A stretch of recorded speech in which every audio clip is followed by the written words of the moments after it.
Armenia's Foreign Minister Ararат Mիրզոյան, thank you for joining us on the sidelines of the Antalya Diplomacy Forum. A pleasure to meet you and thank you for this opportunity.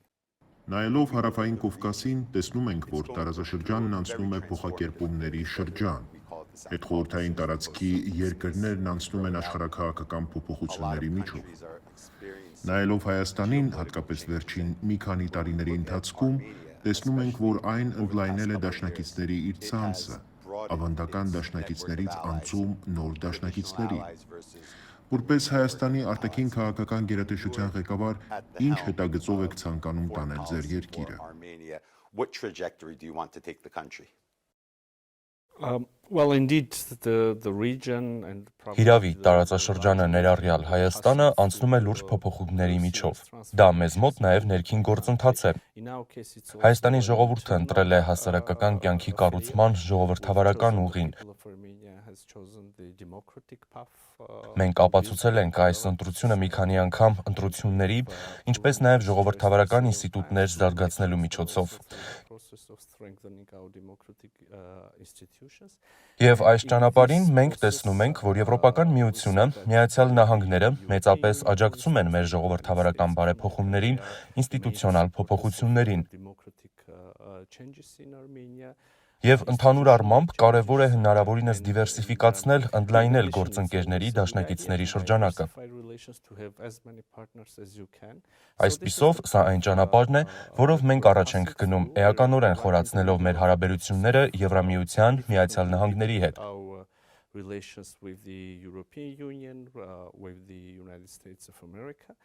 Միաժամանակ պահպանելով ավանդական կապերը կամ օրինակ նայելով դեպի արևելք։ Գիտեք, մենք կառուցում ենք լիովին նոր որակի հարաբերություններ Հնդկաստանի հետ եւ այլն։ Կցանկանայի իհարկե նաեւ շեշտադրել մեր առաջնահերթությունը, կարգավորել եւ առաջին հերթին զարգացնել հարաբերությունները հարևանների հետ։ Սա է մեր արտաքին քաղաքականության կարճ բնութագիրը։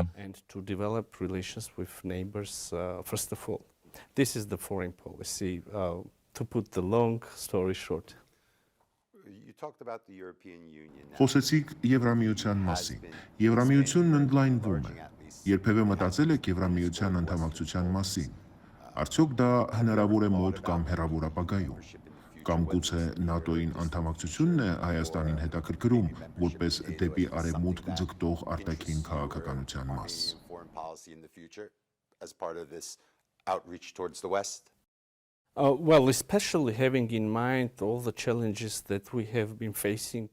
Հաշվի առնելով այն բոլոր մարտահրավերները, որոնց մենք ստիպված ենք դիմակայել վերջին 3-ից 4 տարիների ընթացքում, Հայաստանում ակտիվորեն քննարկվում են առկա նոր հնարավորությունները։ Գաղտնիք չեմ բացահայտի, եթե ասեմ, որ այդ շարքում է նաև Եվրամիությանն անդամակցության գաղափարը։ Հայաստանի ժողովուրդն ունի եվրոպական ձգտումներ եւ ինչպես ասեցի, մենք անցնում ենք գործընթացի միջով եւ կտեսնենք, թե ինչպիսին կլինի գործընթացի ավարտը, որն այս պահին ոչ ոք չի կարող վստահ լինել կամ կանխատեսել։ No one can be sure or no one can predict the end of this process.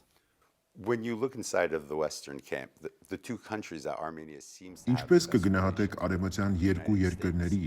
Միացյալ Նահանգների եւ Ֆրանսիայի հետ հարաբերությունների ներկա փուլը, եւ ինչպես են նրանք ձեզ սատարում ձեր ճանապարհին։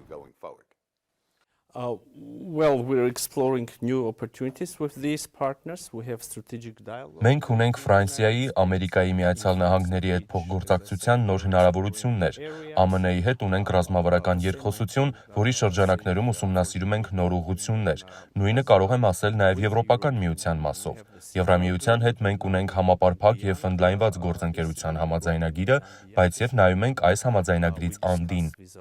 Or facilitation, we discuss several new tools that could be used in our relationship. Քննարկում ենք վիզաների ազատականացման հարցը, մի քանի նոր մեխանիզմներ, որոնք կարող են օգտագործվել մեր հարաբերություններում։ Կցանկանայի նաև հավելել, որ պատմության մեջ առաջին անգամ Եվրոպական միությունը ներգրավվել է մեր տարածաշրջանի անվտանգային հարցերում։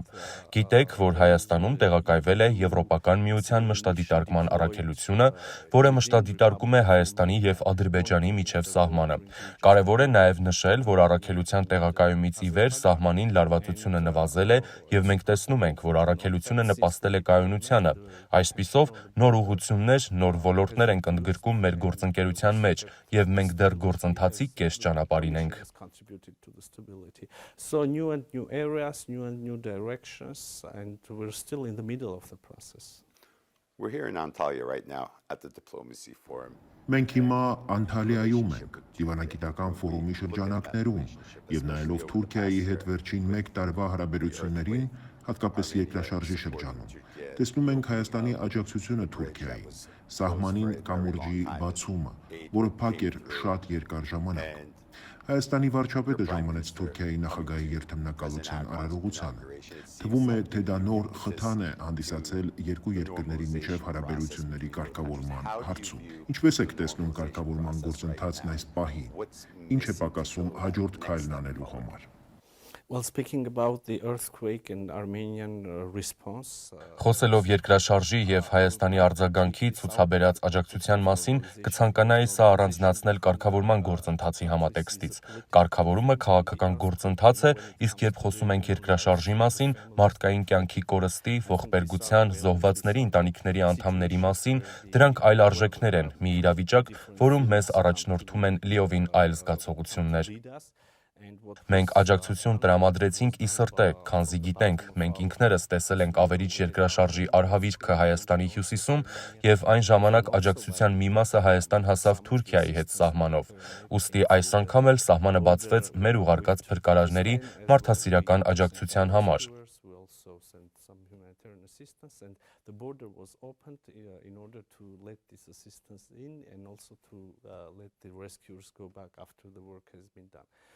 Ինչ վերաբերում է կարգավորման գործընթացին, ապա գիտեք, որ մենք նշանակել ենք հատուկ ներկայացուցիչներ, ովքեր ունեցել են ակտիվ քննարկումներ, եղել են հանդիպումներ նախարարական մակարդակում, զրույցներ Հայաստանի Հանրապետության վարչապետ Նիկոլ Փաշինյանի եւ Թուրքիայի նախագահ Ռեջեփ Թայիփ Էրդողանի միջև։ Շատ բաներ արվել են, շատ բաներ քննարկվում են, եկել ենք համաձայնության որոշ հարցերի շուրջ, բայց դրանք դեռ չեն իրականացվել։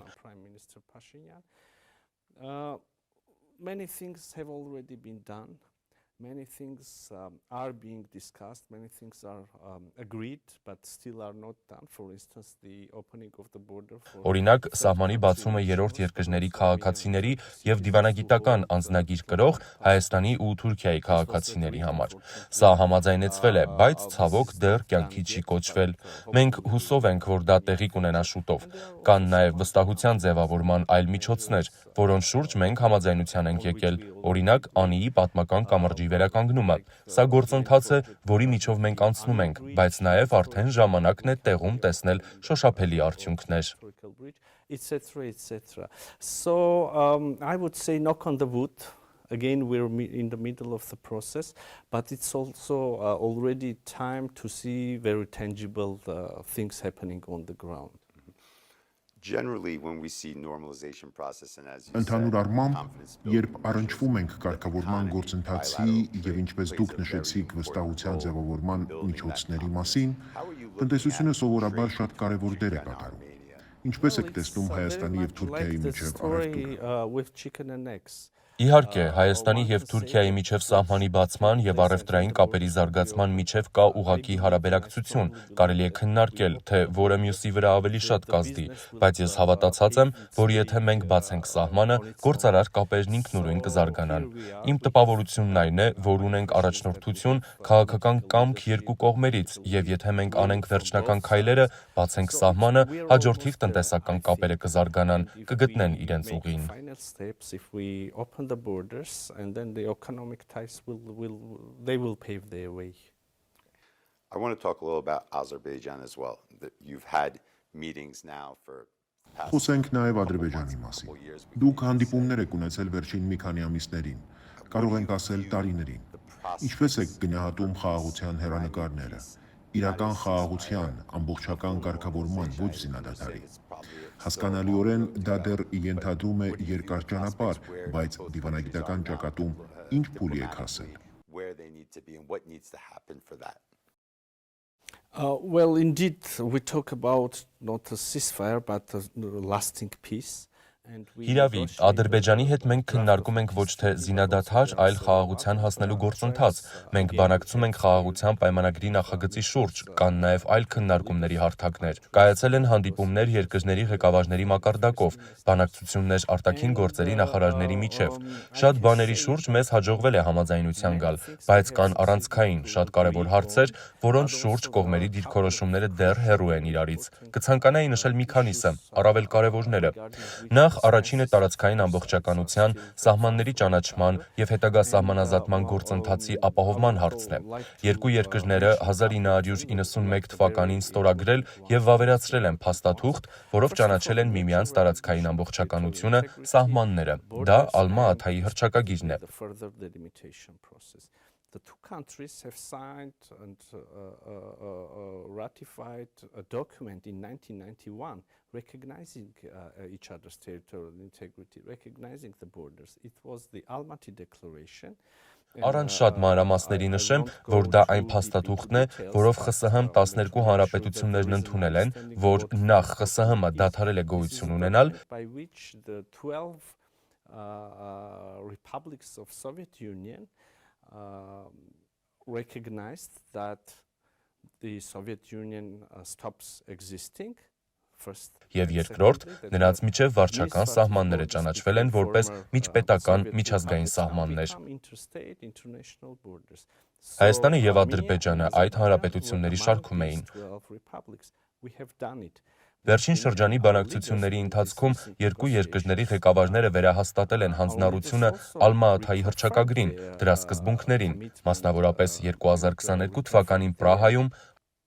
Devotion to this Almaty Declaration principles, it was done in Prague, հաջորդիվ Սոչիում, Բրյուսելում, նաև այլ առիթներով։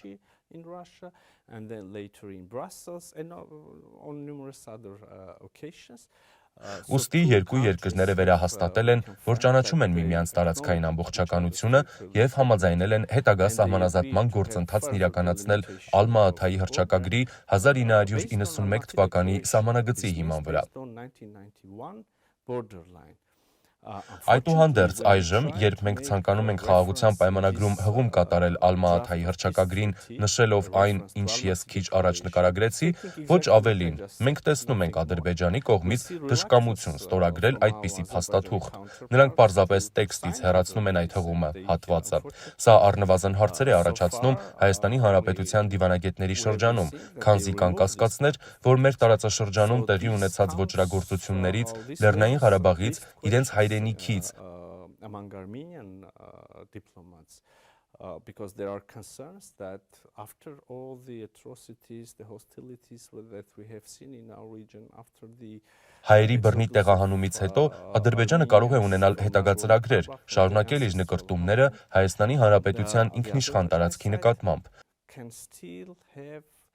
further plans regarding this time already sovereign territories of Republic of Armenia. Խուսափելու համար նմանօրինակ սցենարից կամ սխալ ընկալումից, եթե դա սխալ ընկալում է, Ադրբեջանը կարող է պարզապես ստորագրել իմ նշած տեքստի ներքո, վավերացնել այն։ And also there is a second point, another important thing, the connectivity issue. You know that there are two parts of Azerbaijan and southern part of Armenia. I actually want to get into that. I want to Good. ask you about Then that. ask and I will answer. Before I do ask you about that, I want to save that for last. There's been a lot of platforms. Եղել են շատ հարթակներ, որոնք փորձել են Հայաստանին ու Ադրբեջանին բերել մի սեղանի շուրջ։ Վրաստանը, Ռուսաստանը, Եվրոպան փորձել են դա անել։ Հասկանում եմ, որ երկար ժամանակ թշնամանք է եղել երկու երկրների միջև։ Ուստի պարզամիտ կամ շատ լավատեսական կլինի մտածել, որ դիվանագիտությունը կարող է միանգամից նպաստել թշնամանքի վերացմանն ու կառուցողական քննարկումներին։ Այդուհանդերձ, որ հարթակներն եք դուք համարում առավել հարմարավետ կառուցողական քննարկումների համար։ Out of the platforms, which platform do you feel most comfortably sitting down and talking at, or you feel is the most constructive? A short answer. In all platforms. Կարճ պատասխան բոլոր հարթակներում։ Միակ խնդիրը առնվազն իմ անձնական տպավորությամբ մյուս կողմից բացակայող քաղաքական կամքն է կնքել խաղաղության համաձայնագիրը։ That's Have it. you talked with the Turks about Թուրքիայի հետ քննարկել եք Ադրբեջանի հետ հարաբերությունները։ Թուրքիան երբևէ փորձել է միջնորդել կամ առնվազն կողմերին միավորել որոշ հարցերի շուրջ։ Yes, we have seen this kind of attempts, of course. Այո, մենք տեսել ենք նման մի քանի փորձեր։ Ամենայն հարգանքով հանդերձ մեր արձագանքը եղել է այն, որ միջնորդության ջանքերի համար եւ սա չի վերաբերում միայն Թուրքիային, այլև մյուս բոլոր դերակատարներին։ Մենք պետք է տեսնենք, որ հնարավոր միջնորդի դիրքորոշումներն ու մտադրությունները լիովին հավասարակշռված են, լիովին չեզոք։ Մենք կարող ենք ասել, առնվազն ընկալումն այդպիսին է, որ Ադրբեջանի եւ Թուրքիայի դիրքորոշումները նույնական են, ինչը սովորաբար միջնորդության միջավայր չի ձևավորում։ Այդուհանդերձ, մենք ներկայացրել ենք մեր ընկալումները եւ ծավալվում է կառուցողական քննարկում նաեւ այս հարցում։ And this is not the way that mediation is being done usually. But yes, we have shared our perception, and there is a discussion about this, a constructive discussion about this as well. one last question? Մի հարց էլ առևտրային միջանցքների մասին։ Մենք տեսնում ենք, թե ինչ փոփոխություններ են տեղի ունենում միջազգային ճանապարհների հետ։ Առևտրային ուղիները վերադասավորվում են։ Միջին միջանցքն այժմ շատ կարևոր է, միտված Չինաստանը եվրոպական շուկաներին կապելուն։ Խոսվում է Հնդկաստան, Մերձավոր Արևելք միջին միջանցքի, Իրաքն ու Թուրքիան եվրոպական շուկաներին կապող զարգացման ճանապարհի մասին։ Եվրամիությունում համաշխարհային դարպասի, Միացյալ Նահանգներում վերակառուցիր ավելի լավ, իսկ Չինաստանում մեկ գոտի, մեկ ճանապարհ ծրագրերի մասին։ Որն է ձեր տեսակետն այն միջանցքների վերաբերյալ, որոնք Հայաստանին ու Ադրբեջանին կկապեն այդ ավելի լայն ցանցի։ Bigger networks going forward. Of course, understandably, Armenia is not only ready, but is interested. Հասկանալիորեն Հայաստանը ոչ միայն հետաքրքրված է, այլ նաև պատրաստ է մաս դառնալ նոր միջազգային լոգիստիկ տարանցիկ ուղիների։ Այս թեմայի շուրջ քննարկումը կառուցողականորեն ծավալվելու շոշափելի արդյունքների համար, ինչպես նաև մեր մտադրությունները, պատրաստվածությունը լավագույնս ներկայացնելու նպատակով մենք մշակել ենք խաղաղության խաչմերուկ նախագիծը, որն իրականացվելու պարագայում տնտեսական առավելություններ կբերի տարածաշրջանի բոլոր երկրներին եւ դրանից անդին, եւ ոչ միայն տնտեսական, այլ նաև քաղաքական։ Իրականացվելու պարագայում այն կարող է դառնալ տարածաշրջանում խաղաղությանը նպաստող նշանակալի գործոն, քանի որ առևտուրը, փոխկապակցվածությունն իրենց հետ բերում են որոշակի կայունություն, խաղաղություն։ Սա է մեր մտադրությունը։ Այս նախաձեռնությունը մենք շարունակում ենք ներկայացնել մեր բոլոր հնարավոր գործընկերներին։ Դրա հիմքում դրված գաղափարն այն է, որ Ադրբեջանից բեռները անձինք կարող են հատել, անցնել Հայաստանի Հանրապետության սահմանը եւ մուտք գործել Նախիջևանի տարածք, եւ նույնը պետք է գործի Հայաստանի Հանրապետության քաղաքացիների համար։ With Armenia, pass through Armenia's territory and then enter, for instance, Nakhichevan Autonomous Republic, another part of Azerbaijan. And of course, the same can be done citizens of Armenia. But what we see Կա 4 կարևոր պայման, որոնք թույլ կտան գործընթացը պատշաճորեն իրականացնել։ to make sure that everything is being realized in a proper manner. Մի քանի տասնամյակ շրջափակման մեջ եղած ենթակառուցվածքները պետք է ապաշրջափակվեն այն երկրների ինքնիշխանության ներքո, որոնց տարածքով դրանք անցնում են։ Դրանք պետք է գործեն կողմերի ազգային իրավազորության ներքո, ինչպես նաև հավասարության եւ փոխադարձության սկզբունքներով։ Այս սկզբունքները շատ բնական են, աշխարհում բոլորը կհամաձայնեն, իսկ Ադրբեջանից մենք լսում ենք, որ նրանք հարգում են այս սկզբունքները, մտադրություն չունեն խախտել Հայաստանի ինքնիշխանությունը, բայց միաժամանակ առաջարկում են, որ երրորդ երկրի ուժեր տեղակայվեն, օրինակ Հայաստանի Հանրապետությունով անցնելիք երկաթգծի երկայնքով։ Նրանց ակնկալիքը նաև այն է, որ Ադրբեջանի քաղաքացիները կանցնեն Հայաստանի Հանրապետության տարածքով առանց անցնելու սահմանային ստուգման ընթացակարգեր, մաքսային հսկողություն։ The principles which I mentioned can seem Մենք հավատացած ենք, որ Հայաստանի Հանրապետությունը կարող է ապահովել իր տարածքով անցնող ուղևորների անվտանգությունը։ Մենք կարող ենք դյուրացնել ընթացակարգերը։ Ժամանակակից նորարար տեխնոլոգիաներն այդ հարցում կարող են օգտակար լինել, բայց ոչ ոք չի կարող մուտք գործել եւ դուրս գալ մեր երկրից առանց պատշաճ գրանցման։ Of course, no one can enter our country and exit our country without even being registered. I also want to ask you about Ցանկանում եմ հարցնել նաև միջազգային զարգացումների վերաբերյալ, որոնք ազդում են միջազգային աշխարհակարգի վրա։ Պատերազմ է ընթանում Ուկրաինայում, Գազայում, գործ է քննվում արդարադատության միջազգային դատարանում, հնարավոր է նոր հակամարտությունների բռնկում, մինչդեռ եղած հակամարտությունները ևս դեռ լիարժեքորեն կարգավորված չեն, լինի դա Սիրիան, թե Լիբիան։ ՄԱԿ-ում ձեր գործընկերների հետ քննարկումներում անդրադառնում եք այն հարցին, թե ինչու այս համաշխարհային պատերազմից հետո ձևավորված համակարգը չի կարողացել կարգավորել այս հակամարտություններից եւ ոչ մեկ։ Well, I definitely cannot answer why, but I can say that indeed.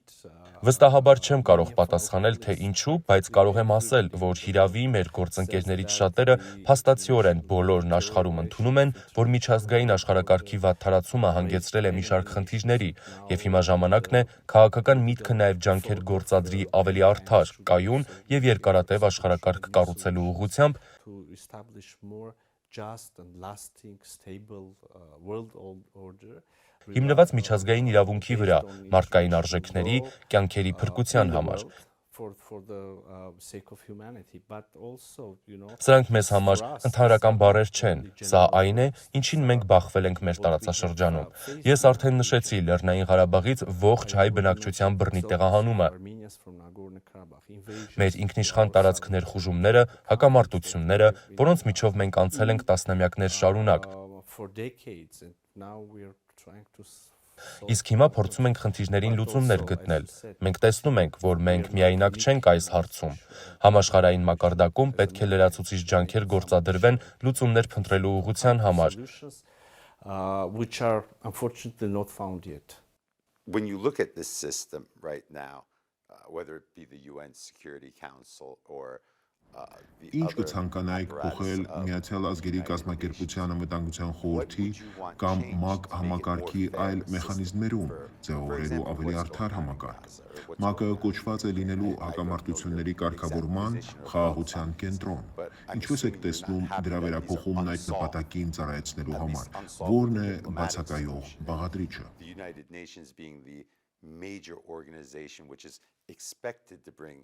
Peace to these types of conflicts, to be a conflict resolution center, not being able to solve it. How would you like to see these reformed, or what's that missing piece that is leaving all these problems unresolved? Որոնք ցավոք դեռ գտնված չեն։ They adapt resolutions, they have sometimes solutions, they have Բացակայող բաղադրիչը հարկադրումն է, բանաձևերի, որոշումների, այդ թվում արդարադատության միջազգային դատարանի որոշումների կյանքի կոչումը։ Մեր պարագայում ևս ընդունվել են բանաձևեր, դատարանի որոշումներ, սակայն մենք չենք տեսնում դրանց իրականացումը տեղում, գետնի վրա։ Միջազգային իրավակարգը պատշաճորեն չի գործում եւ բացակայող բաղադրիչը գուցե հենց հարկադրումն է, դրանց իրականացումը։ Yerevan's top diplomat, Ararат Միրզոյան, thank you very much for joining us on One on One. Thank you for this opportunity.